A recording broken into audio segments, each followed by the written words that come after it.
বন্ধুরা দেখো আমাদের লাল শাক সব বড় হয়ে গেছে, তোমাদের দাদা ভাই তোলা চালু করে দিয়েছে, রান্না করে খাওয়া হবে আজকে।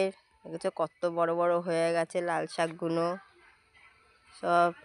আর কিছুটা এই পাশে রয়েছে ছোট ছোট, এগুলো বড় হবে আবার তুলবে। তো আচ্ছা দেখো শশা গাছও বড় হয়ে গেছে। লাল শাক চলে আসো এই যে। তো আচ্ছা দেখো এই পাশে ধনে পাতা তোলা চালু হয়ে গেছে, এই যে মেয়ে তুলছে। ধনে পাতার চপ বানানো হবে সন্ধ্যাবেলা। দেখো ধনে পাতাগুলো কত বড় বড় হয়ে গেছে, পালং শাকও বড় বড় হয়ে গেছে। তো পালং শাকগুলো এখন তুলবে, পালং শাকগুলো এখন হুম ও পালং শাকগুলো একটু বড় বড় হলে শীষ হবে তখন তুলে। দেখতে পাচ্ছ ধনে পাতাগুলো কত বড় বড় হয়ে গেছে দেখো।